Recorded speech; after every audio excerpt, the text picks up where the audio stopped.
그 천사들의 노래가 찬양하겠습니다.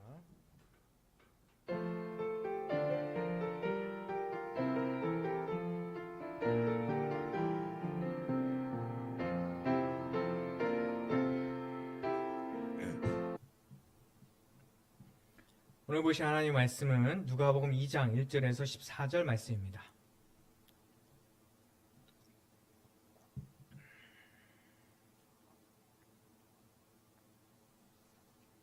누가복음 2장 1절에서 14절 말씀,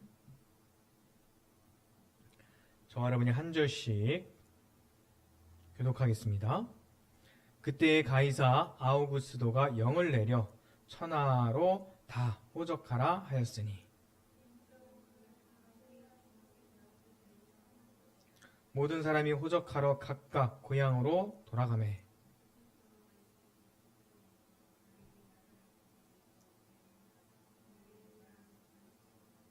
그 약혼한 마리아와 함께 호적하러 올라가니 마리아가 이미 잉태하였더라. 첫 아들을 낳아 강보로 싸서 구유에 뉘었으니 이는 여관에 있을 곳이 없음이로라. 주의 사자가 곁에 서고 주의 영광이 그들을 두루 비춤에 크게 무서워하는지라.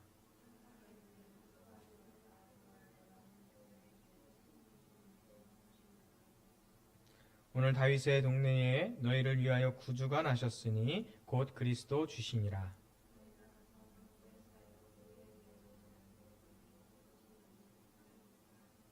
호련히 수많은 천군이 그 천사와 함께 하나님을 찬송하여 이르되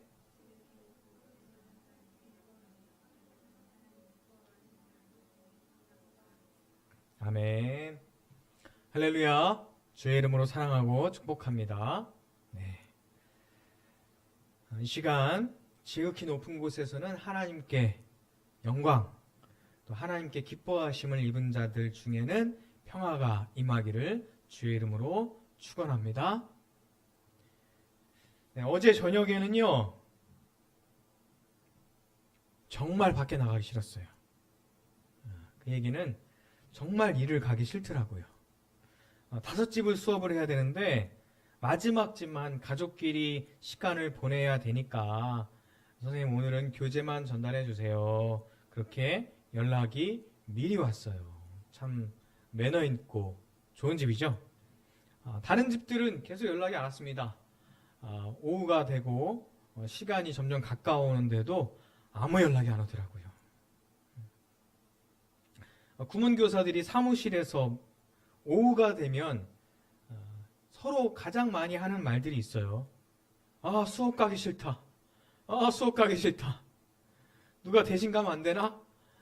그러나 꼭 가야 되고 대신할 사람도 없죠. 물론 그 시간에 구몬을 하는 아이들도 비슷한 이야기를 하고 있을 겁니다. 구몬하기 싫다. 오늘 선생님 안 오면 안 되나? 아이들도 그런 마음이 있을 거예요. 수업 가기 싫다는 마음이 있다가도 막상 출발을 하면 언제 그랬냐는 듯이 또 수업을 막 합니다. 자, 어쨌든 마지막 수업을 끝나고 평소보다는 한 집을 안 했기 때문에 일찍 끝나서 집에 오게 되었어요. 집에 오면서 차 안에서 그런 생각을 했습니다. 크리스마스 이브인데 이렇게 일을 하다니. 그래도 오늘은 일찍 끝나서 참 감사하고 다행이다, 이런 생각을 하면서 집에 오고 있었습니다.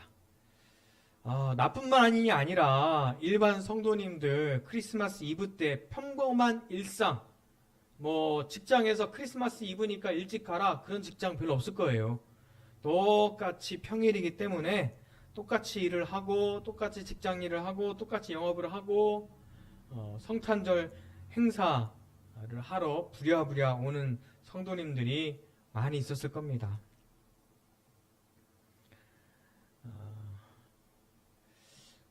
이런 생각이 들더라고요. 어떤 생각이 들었냐면 나는 그래도 이 시간에 집에 가는데 더 늦게까지 일을 하는 분들도 여전히 계시겠지. 성탄절 휴일과 상관없이 그대로 일을 하는 분도 아마 계시겠지. 그러다가 의식의 흐름이 어디까지 갔냐면요. 그런데 이때 일거리가 없어서 혹은 손님이 없어서 일을 못하는 분도 계시겠구나. 어제 실제로 케이크를 이웃에 나누면서 옆에 있는 닭갈비집 요즘 많이 힘들죠. 어떻게 장사 돼요? 그랬더니 안 되죠. 하루에 한 집, 두 팀 이 정도 받아요. 그러더라고요. 일을 할 수 있는 것 또한 감사한 일이구나 이렇게 생각을 했습니다. 일을 하는 분도 힘들고 일을 못하는 분도 힘이 들겠죠. 사랑하는 성도 여러분, 지금 온라인으로 이 영상을 보고 계신 여러분 많이 힘드시죠? 낮에 일하는 것도 힘들고 그런데 사실은 밤에 일하는 분들이 더 힘들어요. 그래도 밤에 일하는 것이 왜냐하면 밤에 사람은 잠을 자야 되는데 잠을 자지 못하고 일한다는 것 굉장히 신체적으로 힘든 일입니다. 밤에 일하는 여러 직업들이 있는데 그 중에 한 대표적인 직업이 간호사분들이죠. 3교대로 일하는 그 간호사분들 보면 정말 힘이 들 거예요. 며칠에 한 번씩은 밤을 새야 되니까요. 제가 아는 간호사 중에 한 분은 그렇게 3교대로 일을 하다가 그냥 낮 근무만 하는 파트로 바꿨어요. 그랬더니 그 페이는 3교대보다 줄었다고 하더라고요. 페이는 줄지만 정상적인 생활 패턴과 좀 고됨을 좀 덜해서 훨씬 생활이 낫다 뭐 이렇게 이야기하는 걸 들었어요. 그만큼 3교대가 어려움이 있는 거죠. 예수님 태어나실 당시에 그때 밤 근무를 하는 대표적인 직업군이 있었는데 오늘 말씀에 나오는 목동입니다. 양을 치는 목동이에요. 요즘은 교대로라도 하죠. 근데 그때는 교대가 있어요? 그런 거 없어요. 3교대 이런 것도 없고 퐁당퐁당 뭐 이런 것도 없었어요. 밤에 양을 지키기 위해서 목동들은 늘 그렇게 밤에 일을 해야 됐습니다. 그것도 어디에서요? 들에서요. 뭐 화이트 칼라, 블루 칼라, 뭐 오피스 근무, 뭐 여러 가지 근무의 형태가 있지만 밖에서 일하는 분들 정말 힘이 듭니다. 여러분 요즘 코로나 시대에 집에서 뭐 이렇게 배달시켜서 잘 드시죠? 얼마나 편해요. 어플로 전화로 딱 전화하면 집 앞에다 딱 갖다 놓고 이렇게 갑니다. 너무 편한데 그 내가 편한 만큼 배달하시는 분들은 지금 이 추운 겨울에 패딩 옷을 딱 입고 정말 힘들게 배달을 하고 계셔요. 밖에서 일하는 분들 정말 힘든 분들입니다. 또 힘든 분들 있죠. 저녁에 우리는 해질녘에 쓰레기를 밖에 이렇게 딱 버려요. 그러면 아침이 되면 그 쓰레기들이 다 없어집니다. 왜죠? 쓰레기를 치우시는 분들이 환경미화원분들이 밤새 동네를 돌아다니면서 쓰레기를 치우기 때문이에요. 얼마나 고되고 힘든 일이에요. 정말 힘들죠? 예수님 당시에도 목동들이 밤새 양을 지키는 정말 힘든 일을 하고 있었습니다.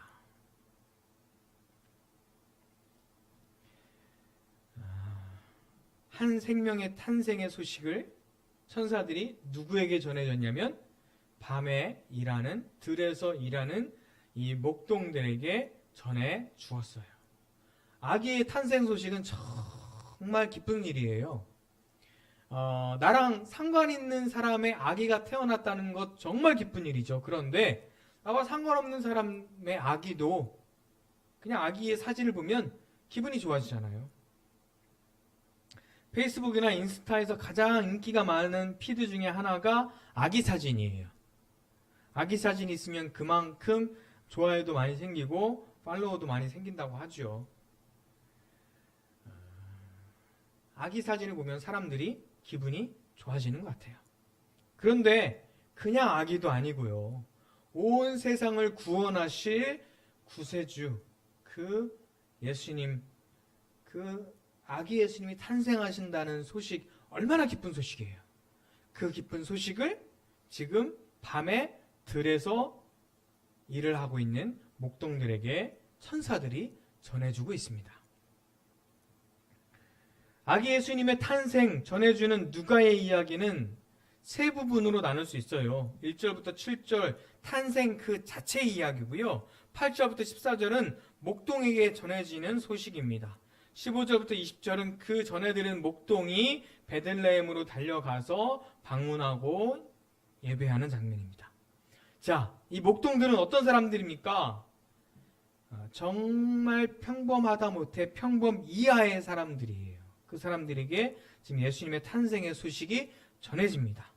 자, 예수님의 탄생의 과정을 보면 마구간에서 태어나고요. 말 구유에 말 밥통에 누워지게 됩니다. 자, 산부인과에서 태어났느냐, 집에서 태어났느냐라고 하는 것도 내가 태어날 때 환경이 좋으냐 안 좋으냐, 최신식이냐 아니냐, 뭐 이런 것도 볼 수 있어요. 태어난 다음에 조리원에 갔느냐, 조리원에 가지 못했느냐, 뭐 그것도 요즘 태어날 때 환경이 어땠느냐라고 하는 것을 볼 수도 있어요. 마리아는 그런 거 다 고사하고 집도 아니고요. 마구간에서 태어나다니까요. 그리고 태어나신 아기 예수님은 말밥통에 누이게 되었어요. 정말 평범 그 이하의 상황에서 태어나신 것을 알 수 있죠.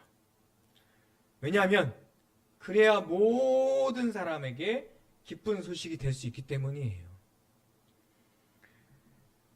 가장 낮고 가장 비참하게 태어난 그 예수님이 가장 힘들고 연약하고 낮은 사람들에게까지도 기쁜 소식이 될 수 있다라고 하는 그 모습을 보게 됩니다. 자, 가이사 아우구스토가 영을 내려요. 자, 그 당시에 로마 황제죠. 가이사는 카이사르, 시저를 이야기합니다. 황제라는 뜻이죠. 아구스도는 요즘 말로 번역되는 걸 얘기하면 아우구스투스 황제를 이야기합니다. 이 사람이 누구냐면 카이사르 처음 황제가 막 되는 그 카이사르, 율리우스 카이사르, 그 사람 다음 양자가 돼서 최초의 진짜 황제가 되는 옥타비아누스를 이야기합니다. 자, 그 사람이 아우구스투스 황제인데요. 호적 명령을 내려요. 그래서 이게 진짜 옥타비아누스, 아우구스투스가 호적 명령을 그 시기에 그때 내렸느냐 아니냐 이게 조금 논란이 있긴 해요. 그 해에 호적 명령을 내렸느냐. 그런데 누가는 사실 복음서들이 전체 다 그렇죠. 팩트에 기반을 두고는 있지만 정말 역사책으로 기록된 것이 아니거든요. 조금 팩트는 좀 다를 수 있지만 그들이 전하고자 하는 것은 예수님의 탄생이 그냥 허황된 얘기가 아니라 그 당시의 역사와 함께 실제로 있었던 일이다라고 하는 것을 그들이 전하고자 하는 뜻이 있다는 거예요. 자, 그래서 그 동네에 하여튼 베들레헴 동네에 가서 예수님을 낳게 되었다라고 하는 것을 전해주는 것이 중요한 거예요. 근데 그때 마리아가 이미 임신한 상태예요. 그래서 다윗의 동네, 그 동네에 가서 호적을 하러 가는 그 시기가 됐을 때 만삭이 돼서 이제 아기가 태어나는 그 시기가 됐다는 거죠. 근데 그 동네가 누구의 동네예요? 다윗의 동네라고 하는 겁니다. 그게 중요하죠. 7절 말씀 보면 첫 아들을 낳아 강보에 싸서, 거기까지는 굉장히 평범하죠. 모든 아기들은 태어나면 강보, 아기 싸게, 속싸게 이런 것들을 이렇게 둘둘둘 말거든요. 거기까지는 평범했어요. 그런데 그 다음 아기를 잘 싸서 어디에 누이냐면 구유에 누입니다. 아까도 얘기했지만 구유는 말, 소, 나귀가 먹는 밥통이에요. 요만한 나무로 된 밥통이죠. 아기가 들어가긴 아마 사이즈는 괜찮았던 것 같아요. 그래서 평범 이하의 상황에서 예수님께서 태어나셨다라고 하는 것을 알 수 있습니다. 자, 예수님이 이 땅에 오신 이유가 뭐죠? 세상을 이처럼 사랑하사 우리를 구원하시기 위해 이 땅에 오셨습니다. 그런데 아주 낮고 천한 곳으로 오셨어요. 가장 낮고 가장 천한 사람까지 모두 포함해서 사랑하시기 위해서 오셨다는 거죠. 여관에 머물 곳이 없어서 마구간에 머무시는데 예수님이 태어나시고 나서 예수님을 모실 곳이 없어서 말구유에 놉니다. 자, 이 과정은 다 구약의 말씀을 성취하는 것을 볼 수 있어요. 미가서 5장 2절 말씀 같이 읽겠습니다. 베들레헴 에브라다야, 너는 유다 족속 중에 작을지라도 이스라엘을 다스릴 자가 내게로 나올 것이라. 그의 근본은 상고에 영원에 있느니라. 아멘. 이 말씀은 베들레헴에서 태어나신 배경이 됩니다. 자, 이사야 1장 3절 말씀 같이 읽겠습니다. 소는 그 임자를 알고 나귀는 그 주인의 구유를 알건만은 이스라엘은 알지 못하고 나의 백성은 깨닫지 못하는도다 하셨도다. 이 말씀은 구유에 태어나신 배경이 되는 말씀이죠. 자, 예수님께서 나중에 활동하실 때 태어나시기는 베들레헴에 태어나셨지만 나사렛에서 활동을 하셔갖고 뭐라고 별명이 붙여져요? 나사렛 예수라고 불려집니다. 그러면서 사람들이 뭐라고 하냐면 나사렛에서 무슨 선한 것이 나겠느냐 이런 이야기를 합니다. 그 출신 지역 나사렛 굉장히 크지도 않고 유명하지도 않고 그런 동네에서 난 사람이 무슨 큰 일을 하겠느냐라고 하는 그런 이야기를 하는 거죠. 나사렛, 베들레헴, 마구간, 구유 이런 것들이 다 예수님의 출신을 이야기를 해주시는데 위대하지도 않고 평범하지도 않고 오히려 평범 이하의 모습을 우리에게 보여주고 계셔요. 참 안됐다. 구유에 누여서 어떻게 그럴 수가 있지 라고 생각할 수 있지만 예수님께서는 원래 어떤 분이세요? 아까 그 근본은 상고에 영원에 있다라고 하는 말씀을 하셨잖아요. 예수님은 원래 하나님의 본체이십니다. 빌립보서 2장 6절 말씀 같이 읽겠습니다. 그는 근본 하나님의 본체시나 하나님과 동등됨을 취할 것으로 여기지 아니하시고 라고 말씀하십니다. 그렇습니다. 예수님은 하나님의 본체이시지만 그분과 동등됨을 취할 것을 버리고 이 땅에 오셨어요. 그분의 본체, 그분의 원래 위상대로 하자면 마구간이 뭐예요? 여관이 뭐예요? 호텔, 아니면 최고급 산부인과나 이런 산후조리원에 계셨어야 되는데 그 동등됨을 취할 것을 버리고 이 땅에 내려오셨거든요. 왜냐하면 우리를 사랑하셔서 우리를 구원하시기 위해서입니다. 자, 우리는 잘난 사람이 우리를 이끌어줄 줄 생각합니다. 세상에 성공한 사람들이 우리를 구원해 줄 것이라고 생각을 해요. 존경할 만한 위치에 있는 사람들이 우리를 구원해 줄 것이라고 생각을 합니다. 그런데 아기 예수님은요, 그런 집안의, 그런 환경의, 그런 부와 명예의 그런 상황이 아니라 오히려 평범하지도 못하고 오히려 미천한 상황과 오히려 정말 어려운 상황에 태어나셨죠. 왜냐하면 이 소식을 천사들이 누구에게 전했는지를 보면 알 수 있어요. 이 메시지를 누구에게 전했는지를 보면 알 수 있습니다. 예레미야 14장 8절 같이 읽겠습니다. 이스라엘의 소망이요 고난에 당한 때의 구원자이시며 어찌하여 이 땅에서 거류하는 자와 같이 하룻밤을 유숙하는 나그네같이 하시나이까? 라고 말씀합니다. 자, 이 말씀이 목자들에게 기쁜 소식을 전해주는 배경이 됩니다. 이렇게 구약의 말씀이 성취되면서 예수님이 태어나신 걸 볼 수 있어요. 그러니까 그 지역의 목자들이 밤에 밖에서 자기 양떼를 지키고 있었습니다. 목자들은 가난할 뿐 아니라 종교적으로나 사회적으로나 완전히 무시당하는 사람들이었어요. 그들은 하나님의 은총을 받아야 할 가장 작은 자들이었습니다. 성경은 이 작고 작은 자, 평범 이하의 사람들에게 하나님의 은혜가 필요하다라고 말씀하고 계십니다. 다윗도요, 나중엔 왕이 됐지만 처음엔 들에서 양을 치던 사람이었고, 선지자가 왔을 때 이새가 아들들을 불러 모으던 그 아들 중에 있지도 않았어요. 평범 이하, 기대 이하의 사람이었다는 거죠.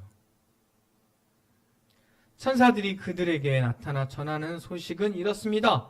뭐라고 말씀해요? 무서워하지 말라. 보라, 내가 온 백성에게 미칠 큰 기쁨의 좋은 소식을 너희에게 전하노라. 오늘 다윗의 동네에 너희를 위하여 구주가 나셨으니 곧 그리스도 주시니라. 아멘. 자, 아기 예수님은요, 성공한 사람들에게만 기쁜 소식이 아닙니다. 물론 그들에게도 기쁜 소식이며 그들에게도 간증거리가 되겠죠. 세상에서 성공하고 신앙적으로도 성공한 사람들에게 당연히 힘이 되고 기쁨이 될 겁니다. 그러나 아기 예수님은 그런 사람들에게 뿐만 아니라 실패하고 낙심하고 평범하거나 오히려 평범 이하의 사람들에게 기쁨의 소식입니다.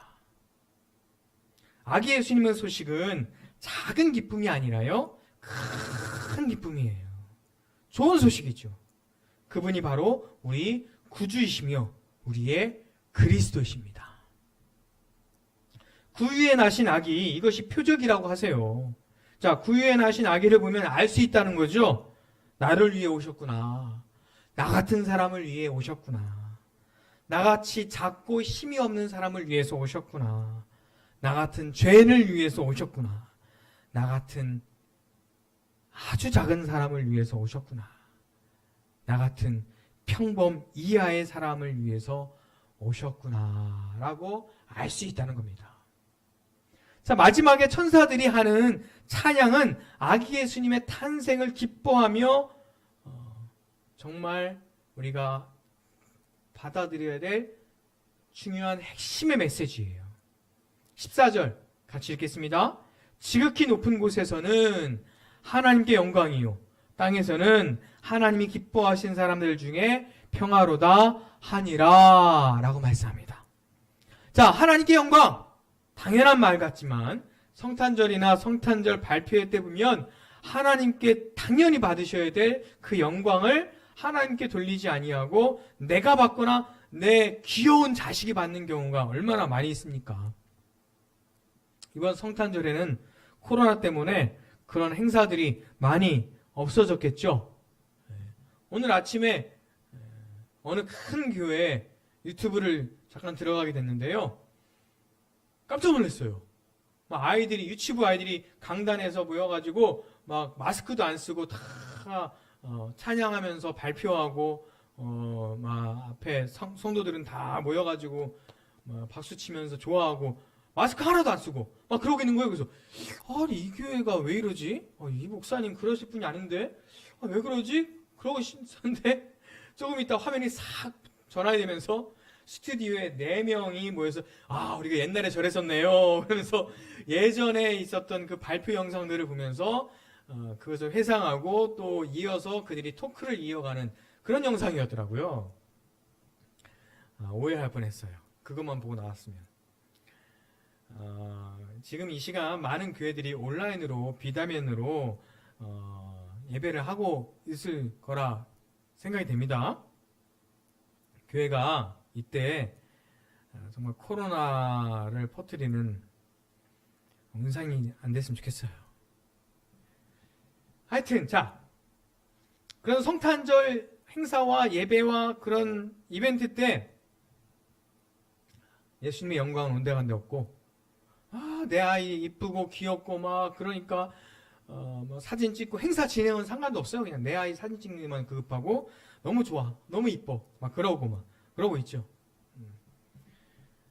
그럴 때가 있어요. 예수님의 영광은 모르겠고 그냥 오늘 내 애가 이쁘고 귀여운 거 너무 좋았다, 그것만 기억에 남는 경우 참 많이 있죠.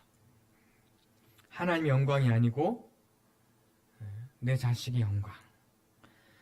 자, 하나님의 기뻐하시는 사람들 중에 평화로다 말씀하시는데, 이 평화는 어떤 평화입니까? 이 평화는 우리에게 영향을 끼치는 모든 힘의 조화로움이라고 말을 해요. 무슨 뜻이에요? 모든 힘들 중에는 선한 힘도 있고요, 악한 힘도 있어요. 기쁜 일도 있고요, 슬픈 일도 있습니다. 성공도 있고 실패도 있습니다. 앞으로 나아가는 것도 있지만 주저앉거나 뒤로 물러서는 것도 있어요. 이런 모든 작용하는 힘들과 모든 일들이 합력해서 결국은 선을 이룬다라고 말씀해요. 성공하는 거 좋죠. 때로는 실패하는 거 실패 같지만 그것이 오히려 나중에 나의 간증이 되기도 하잖아요. 로마서 8장 28절 같이 읽겠습니다. 우리가 알거니와 하나님을 사랑하는 자 곧 그의 뜻대로 부르심을 입은 자들에게는 모든 것이 합력하여 선을 이루느니라 라고 말씀합니다. 자, 이것이 하나님이 기뻐하시는 사람들 중에 평화입니다. 이 소식을 평범한 사람들 혹은 잘 나가고 성공한 사람들에게 전하시고 그들에게 뿐만 아니라 저와 여러분 힘들고 지친 사람들 그들에게도 전했으면 좋겠어요. 아니, 오히려 성공한 사람들에게는 안 통할 수도 있어요. 내가 잘났으니까, 나는 잘하고 있으니까, 나는 성공하고 있으니까. 그러면서 이 복음이 안 되는 경우도 많이 있을지도 모릅니다. 그런데 오늘 천사들은 누구에게 갔어요? 누구에게 기쁜 소식을 전했습니까? 들에서 밤새 일하는 힘이 없고 연약한 목동들에게 전했습니다. 그들에게 이 평화의 소식은 기쁨의 소식이 됩니다. 자, 여러분의 위치는 어디입니까? 여러분의 상황은 어떻습니까? 평범할 수도 있고 남들과 비교하며 살면 안 되지만 내 위치가 평범 이하라고 생각되면서 좌절하고 낙심할 수도 있어요. 우리 예수님이 바로 표적입니다. 우리의 희망이죠. 마국간 태어나시고 말 구유에 누이신 그 예수님, 그 예수님을 보면서 우리가 희망을 갖고 우리가 구원의 기쁨을 누렸으면 좋겠습니다.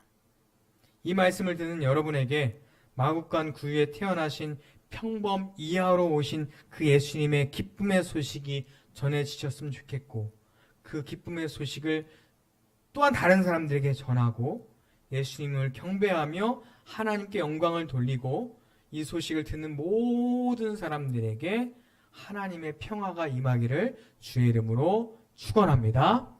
기도하겠습니다. 사랑과 은혜 하나님 감사합니다. 평범 이하의 예수님, 원래 그분의 본체는 하나님이시지만 그분이 이 땅에 오셔서 우리를 사랑하심으로 인간의 몸으로 마국간으로 말구유에 오셨습니다. 가장 낮고 천하고 힘들고 지친 사람들을 위로하며 사랑하기 위해서인 줄로 믿습니다.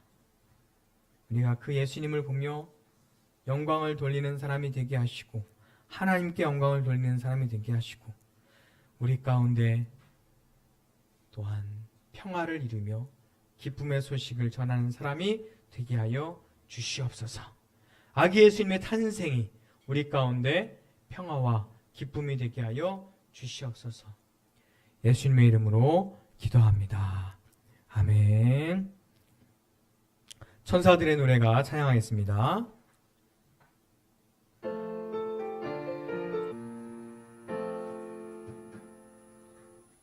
기도하겠습니다. 하나님 감사합니다. 이 시간 예물을 드린 사람들에게 하나님의 사랑과 은혜가 넘치게 하여 주시옵소서. 예배를 드리며 주님을 사랑하는 마음에 우리 가운데 임하기를 소원합니다. 하나님 이 예물을 드린 사람들의 기도의 제목을 주님께서 기뻐 받아 주시옵소서. 하나님이 성탄의 기쁨을 누리는 사람들에게 또한 하나님의 사랑이 충만하게 하여 주시며 하나님의 영광과 그들에게 기쁨이 충만케 하여 주시옵소서. 이 예물이 쓰이는 곳마다 하나님의 사랑이 전파되게 하시고 이 예물을 통해서 진리교회가 든든하게 서게 하여 주시옵소서. 이제는 우리 주 예수 그리스도의 은혜와 하나님의 크신 사랑과 성령의 함께 하심이 오늘 예배를 드리며 하나님 앞에 나아가는 모든 사람들에게 또한 기쁨의 소식을 안고 세상 가운데 승리할 사람들에게 이제부터 영원토록 함께 하시기를 간절히 축원하옵나이다. 아멘.